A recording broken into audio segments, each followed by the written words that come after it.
Welcome to Digital Hospitality. I'm your host, Shawn Walchef. This is a Cali BBQ Media production. We are coming to you live from the Restaurant Transformation Tour at the Wiltern Theater in Hollywood. Restaurant 365 has put together this incredible event. They have sent from the stage the keynote himself, Alfredo Miro? Yeah, no, Alfredo Miro, but excuse me. Yeah, points for closeness. It's good. Alfredo Miro. Yes. He is also a comedian. Since we're in Los Angeles, yes. You guys are in for a treat. Baker's Burgers. Tell us, give us the origin story. Yeah, Baker's Burger. It's actually a great story. So Baker's Burgers is the LLC for Baker's Drive-Thru. Okay. And Baker's Drive-Thru is since 1952.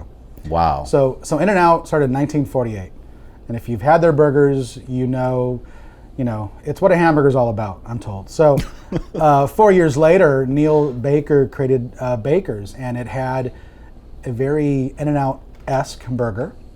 And he created this, what he called the Twin Kitchen, where it has an American grill line and a Mexican line. Amazing. And he opened his first restaurant with his very good friend from San Bernardino, Glenn Bell.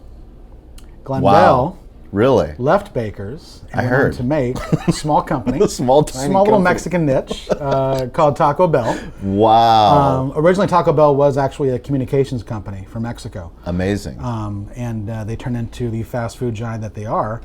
And so everything you eat at Taco Bell is a derivative of Baker's Burgers. Amazing. And his first manager that he ever hired went on to create a brand called Noggles. Really? Which came to be Del Taco. So when you look at Baker's Drive-Thru, that's incredible. Yeah, when you look at Baker's Drive-Thru, what a story from San Bernardino, huh? San Bernardino, which is the mecca of fast burger, food. of burger. It is. It's the burger capital of the world. It's where McDonald's came from. Yeah. Baker's, and of course, Baker's was the genesis of what we see with Del Taco and Taco Bell. So that's amazing. 39 units, about 150,000 transactions a week. Wow. We have a really high AUV, about 45,000 per.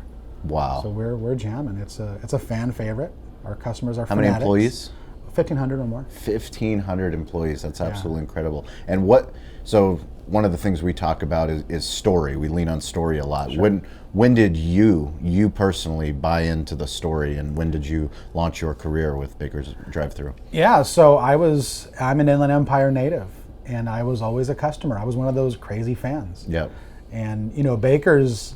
What did you get? What was your order? I was a teenager, so they had these $1 budget meals. Okay. You get a small fry, a small drink, and a bean burrito for $1. So as a teenager, I'm like, this is the greatest thing ever. And as an operator, I'm like, what the hell were they thinking? This is terrible. It's a terrible idea. Baker's, the reason why it's kind of not a sad story, but when you see how it was the genesis of these other billion-dollar corporations, yes. Why not Baker's? And Neil Baker was very much a native of Redlands and San Bernardino area, yep. And he just didn't like driving. And he didn't like driving? He didn't like driving. He didn't want to fly So he didn't anywhere. want to expand? He didn't want to expand. And wow. So for 70 years, they never hired anybody outside of Baker's above a general manager level. Wow. So my average GM has 30, 25 years tenure. Amazing. My district managers. That doesn't happen in the restaurant business. I have employees that have over 20 years. That's incredible. But it speaks to culture. It speaks to a place that people call home, a place that they love to go to work. I think so. And organically, I think that was something that was just part of the quantitative values from Neil Baker. And now we're trying to kind of reestablish that as we look to build, future plans for growth. So, what is the future plans for growth? So for Baker's, it's quite simple. We want to create a prototype design, open a brand new location. Yep. In 70 years, because they've never gone outside for leadership, it's all been very family-driven, family-fed. They kind of lost step with industry innovation. Yeah. So just 4 years ago, they were still using like fast fax printed registers. I'm sorry, what? Fast fax. It's Fast fax. FAX. It's a wow. design of a POS. Yeah. So. I've heard of a lot of POS. We've interviewed a lot of POS executives, a lot of CEOs, and I have not heard of that one. If you want to buy one, you can go on 1987.com.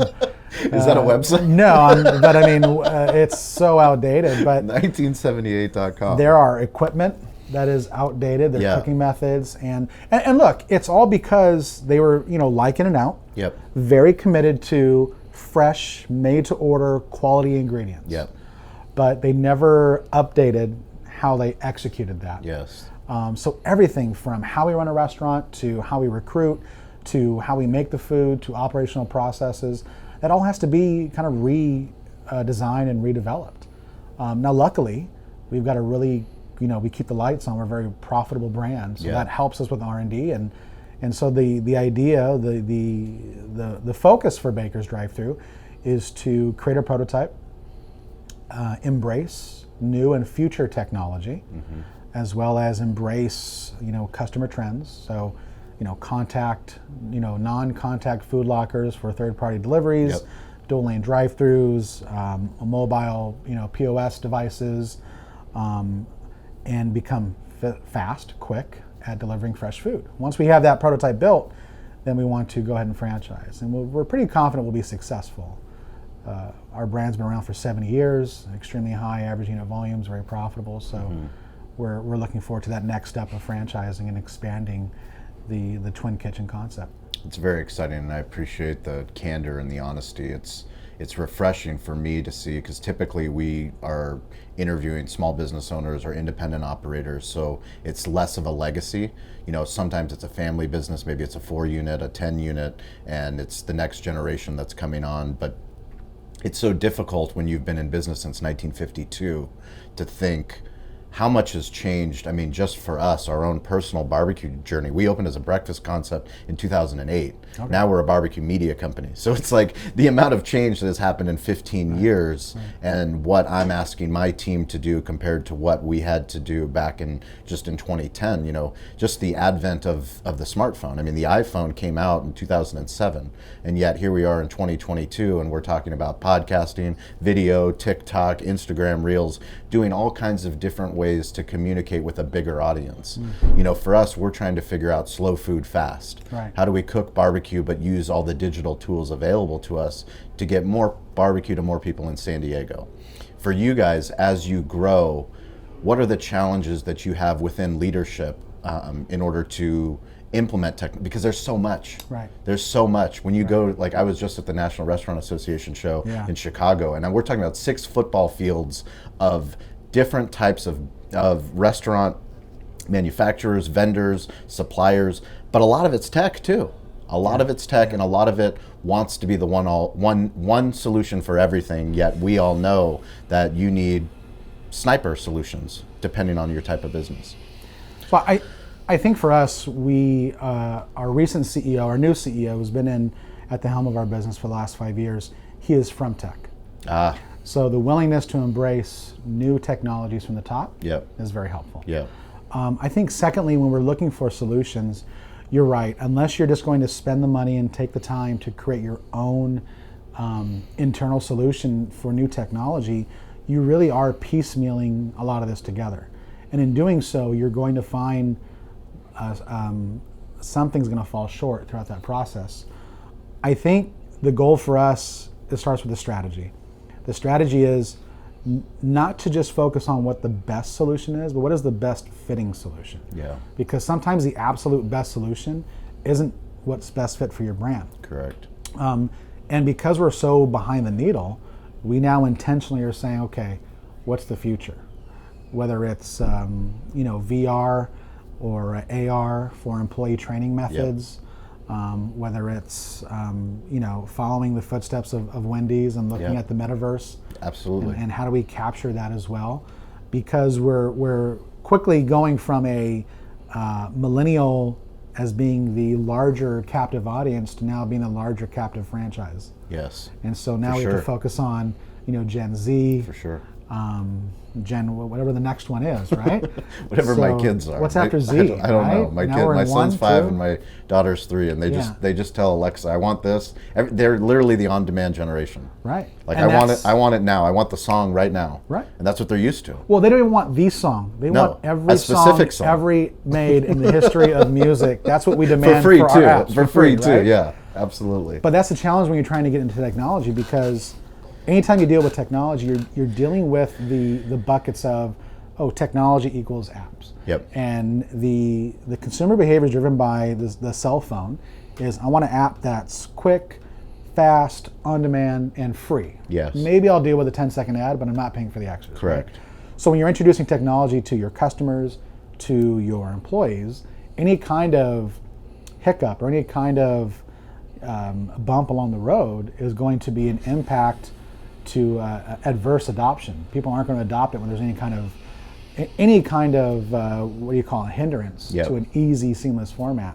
So you have to be looking at that from your internal, your employees and your external customers as well. So 3 clicks or less is a general rule. Yep. And internally, we want to be able to use that technology to make the employee part of the brand and no longer just a separate, less valuable stakeholder. And I think technology can have some solutions with that. Besides the obvious cooking equipment stuff that's out there. I'm in love with combi ovens right now. Combi ovens are good stuff. Yeah, good combi stuff. ovens. But yeah, I think that's the big thing strategically, just finding the best fit that's going to allow us to create a positive impact to both our customers and our employees.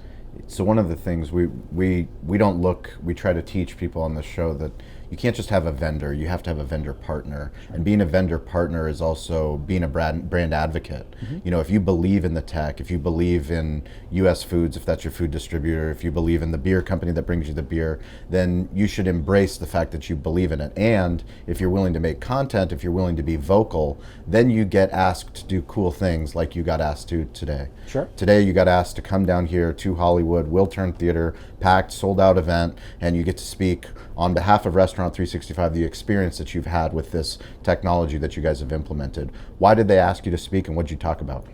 Well, I mean, first and foremost, I think they recognize that I'm an extraordinary operator.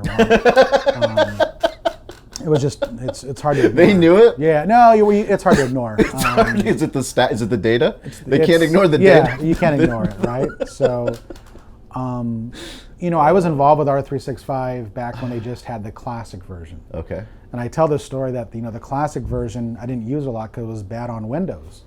And they thought like, well, no, we work in Windows pretty well. And I said, no, I don't mean Microsoft Windows. Restaurant 365 in the beginning was bad for my office Windows because I would get frustrated and just chuck it out the window, right? They like jokes here? They let it happen. It's odd. No one screened the content, so I'm sure that'll be a change next year. This won't get edited out. No, I promise. no. I promise. We're leaving it in. Yeah, clip it. But they moved to Smart Ops, and that was part of their transition from an accounting software, which should be boring. I want my accounting and my accountants to be just boring AF, like seriously. And if you saw the first half of today, they nailed it. And so, but they recognize that we need solutions. I think what Restaurant 365 did was that I'm appreciative of is they focus on the general manager, the store manager. Yeah. Because that is the most important element in any restaurant. The store it's where all the manager. change happens. Everything. Once you implement anything, where are you gonna hear about it first? Well, I like to say that we make the change, but they do the transition. Yes. And oftentimes a change is made. How many times have we been there where we change a policy or we change a system, and then we walk into a store 2 weeks later and we're like, I changed this, what happened? Yeah. Well, yeah, you changed it, but nobody transitioned Nobody transitioned. And you managed the heck out of the change. Yeah. But the transition, that got left for Sunday morning. So, yeah, that's not happening. Working with their product manager, we were working on different things, whether it was the smart scheduling or the logbook, which is what I was here to talk about. And so you mentioned a key thing, right? I think gone are the arbitrary and archaic views of, you're our vendor. Yeah. Settle down, right? Yeah. No, there are true partnerships being created here because there's a mutual growth opportunity for brands that can help each other. So R365 they have a tough task ahead of them because they're in the technology segment, right? Yeah. So again, you talk about the expectations of technology. Yep. But they're pretty good at a lot of stuff, and they're journeying from pretty good to damn good to great. And so they have some good roadmaps coming. They definitely recognize the value of partnership and getting the feedback. And we've been on very different development calls where they'll just put me in front of a screen and say, what do you see? What do you like? What do you hate? And they want candid explanation because there's a the speed of growth is based on the speed of trust, right? And so Yes. because that speed of trust is established there, it makes a very good collaborative relationship. So I'm excited to see how Restaurant 365 continues to evolve into an all-encompassing operating platform. I think the workforce management piece that they just debuted today is definitely something that is, checks the boxes. Workforce management is kind of the one thing that really hits both operations and finance equally. Yeah. Equal with pain points and equal with just got to get right. So I'm curious to see what that looks like and start testing it on our end. And if they stay true to what they've done in the past, they'll always take the feedback and make an earnest, good faith effort to dial it in. So every week we talk about, it's so important. My grandfather, he taught me to stay curious, to get involved, to ask for help. People don't come to a conference if they're not curious. People don't listen to a podcast if they're not curious. You don't read a book unless you're curious, unless you're trying to learn, trying to be better, trying to improve your business. But it's one thing to be curious, it's another thing to actually do the work and actually implement that curiosity and make sure that gets through to the transition team. And then finally, it's asking for help. It's one of the things I failed as a restaurant owner early on, was to reach out to different people, not just in the restaurant space, but people that have grown their businesses, their restaurant businesses. Who have you asked to reach to ask for help? And do you have any mentors that you could share a story or two about? Sure. I mean, I've been very blessed to work with some fantastic operators and some terrible operators. Do you learn more from the terrible ones or the fantastic ones? I think equally if you're paying attention. Yeah. I think if you're paying attention. So I work for Wendy's, another founder-driven brand. Yep. And one of the things I learned from Dave Thomas, I had a fortunate opportunity to meet with him. Really? And what did you ask him? Well, I didn't ask him, I observed. Okay. So this was in Texas. Now, when Dave came to a restaurant, this is a great story. When Dave would come to a restaurant, you spent a good $20,000 in the restaurant, which is just stupid. To get ready? Just to prepare. I'm talking just to get ready for Dave? Repaint the store, redo the parking Shouldn't lot. every day be Dave coming? Isn't that like the foundation of like how you build a restaurant? It was every day Dave should be coming. That's how you should run your restaurant. As I'm sitting there, I'm going, what are we doing? $20,000. Get the red carpet out. The Queen of England is coming. And Dave, if you don't know his story, from the Army. He was an adopted foster child. He used to run a diner out of the Army on the old interstate system. Really? So, when you drive in the interstates in America back in the 50s, when one interstate crossed another, you probably saw a petrol station and a restaurant, a diner. And he ran one of those. And the way he got into Wendy's was there was a salesman who would come and sell this machine that used steam and oil to cook a chicken. It was called the Henny Penny. Really? And the person who sold this was a guy named Harlan Sanders. And this was Colonel Sanders from KFC, right? Are you just going through the greatest hits? I'm trying to make sure I'm in your top 10 for the year. So he drove a big white Cadillac with the Longhorns, convertible. Okay. And he wore a black suit. Not a white suit with a black tie. It was a black suit with a white tie. Okay. And he was the most belligerent man you'd ever meet in your life. Very belligerent.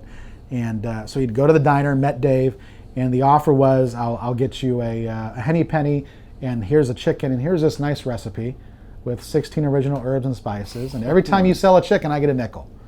Well, after doing that for a while, he opened Kentucky Fried Chicken. And Dave was his very first restaurant manager, who then became his very first franchise owner, who then said, I can do this on my own. And that's when he created Wendy's.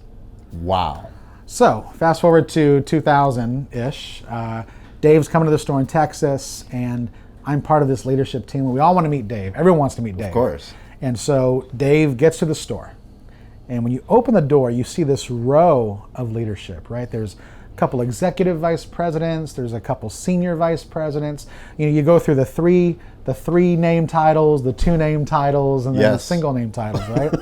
So Dave walks in and he's saying hi to the executives and saying hi to the seniors and saying hi to the directors and a couple of the district managers. And that's like 11:30. And we're like, all right, Dave, well, this is a store. Good, great. And then he leaves us and he goes and he puts on an apron and he puts on a hat and he goes to the grill.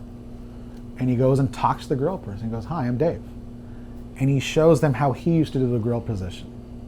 And that was my first observation of, oh, I can control culture by knowing when to work elbow to elbow with my Wow. frontline employees. And he would do grill for 15 minutes. Then he'd go to the sandwich. And he goes, hi, I'm Dave. What's your favorite burger? I like the single That's with cheese. amazing. And he would go to every position, and then finally the shift leaders, and then finally he'd go in the dining room and sit down with the general manager for a good half an hour. Now it's about 11:30, and all these executives and senior vice presidents, they're thinking, so, steakhouse or seafood, what do you want to do? Yeah. Right? Because, we're going to spend a good $3,000 on lunch, Sure. whatever it is. So Dave comes to the group, and we're like, okay, Dave, where do you want to go? He's like, it's lunchtime. We're going to work the lunch. So Dave goes in the drive-thru. My goodness. Imagine going through a Wendy's drive-thru, and all of a sudden, here's Dave Thomas handing you your food. That was his position. He would just hand out the food. Hey, how are you? And That is amazing. he did that, and he did that for a half an hour, and then the cops told him he has to leave. The cops. The cops came and said, you got to go. Why? Because there was a drive-through line 3 city blocks Come on. waiting to see Dave Thomas. The word organically got This out. is pre-social media. Pre-social no TikTok media. videos, no Snapchat videos. I had 2 followers. Oh, come on. That was it. And the word got out, and it was a crazy story. And the takeaways I take from Dave Thomas is, one, he donated millions and millions of dollars to adoption and other Catholic charities that he believed in anonymously. When he passed away, it was discovered. So do good, and you don't have to brag about it. Secondly, and this was a big one that stuck with me, is how do you balance the ability to be strategic and to also work elbow to elbow with people? So for me, my district managers wear very nice business casual long sleeve shirt, and I wear a t-shirt and jeans. Yeah. Because it's disarming. Yeah. Right? There's a gravity around positions. And so besides that experience, when I was young, I worked for a certain vice president and now an owner for a Carl's Jr. franchise named Dana McClure. Really? And I was a shift leader, and there was this one woman who came in and she ordered a sunrise sausage sandwich.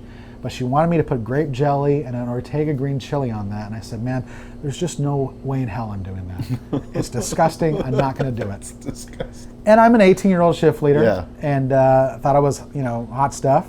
And the complaint went to the office. Dana heard about it, and I happened to be at the office. And Dana McClure called me in his office, right? And I know I was in trouble. But when I left that discussion, hot damn, I felt so good about myself. Really?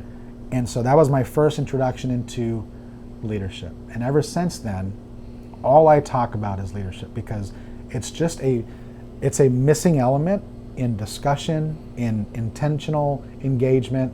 We don't talk about true leadership and what it looks like, but there's a lot of bad leadership out there. Yeah. And I've had an opportunity to work with bad leadership. I've worked for one brand who will remain unnamed, where they thought it was cool to go tour in Europe with the Offspring on the franchise dime while their Really? franchisees are shutting down stores, and I've worked for people who are, they won't help anybody out during the pandemic or anything like that, but they just got a brand new Porsche or a G-Wagon and put it on, the company dime, right? And people are struggling and they're doing great and there's no empathy there, and it's just a perversion of, I think, franchising. So for me, intentionally, those relationships and those experiences, nothing drives me more than just how are we being a good leader in our stores, how are we being a good leader in our corporate offices, and how are we creating the kind of culture and environment of success and accountability through leadership discussions and engagement. So that's through my experience what I've been doing. I don't believe in reading books, only because I've never read a book and be like, oh, okay, treat people nice and that'll work out for you. What a concept, right? I think books are kind of like confirmation of what we kind of already know. Yep. But I've definitely observed those that I've worked with and picked up on what not to do and what we should do. Well, every single week on Wednesday and on Friday at 10 a.m. Pacific time on the Clubhouse app, we have leaders in the hospitality space all over the globe that come and join us for an hour. We would love to have you come on Clubhouse, share some of these stories once your episode drops. Alfredo, thank you so much for your time. My pleasure. This is, I know I'm exactly where I'm supposed to be when these collaboration collisions happen. Yeah. When you put hospitality thought leaders in together in a space where we can be vulnerable, we can be open and honest, and we're grateful that Restaurant 365, Tony Smith, Morgan Harris for getting this together. Please, I'll put links in the show notes so people can follow you, hopefully connect with you on LinkedIn. Are you on LinkedIn? I am not on LinkedIn. So you're going to be on LinkedIn. I am not on LinkedIn. I'm giving you a homework assignment. You can claim your page on LinkedIn. Here's the thing. Tell me. I have been inundated with, this sounds so humble braggish, but recruiters and salespeople. Yes. It is like the Tinder for HR people. Yes, it's the Tinder for HR people. And I'm just not, even my boss tells me, like, you got to get on LinkedIn. But see, so the advantage of leaning into social and opening up LinkedIn is the gift that you have and what you guys are building. It'll become the greatest recruiting tool for you. We'll have to do it for sure, right? For that reason, yeah. I'm for reluctant. For that reason Yes. alone, that's where people will find you. That's where people will be attracted to you. That's why we do all the social platforms, because I will commit to breaking news. Breaking news. I'm going to break this right now. Look at that. I'm going to open a LinkedIn account just because you Just asked me because of to. that. You see how we do it? That's how we do digital and you will be hospitality. my First connection. Connection. Outside of the 20 people I want to connect with first. Perfect. But after that, After 21. 21. Beautiful. Yeah. Alfredo, thank you for your so time. much. Appreciate My it. pleasure. We'll catch you guys next week. If you want to connect with me, it's at Shawn P. Walchef, ShawnPWalchef. That's on LinkedIn. It's also on TikTok. It's also on Instagram. Also on Twitter. Or you can send me an email, Shawn at CaliBBQ.media. We will catch you guys next week.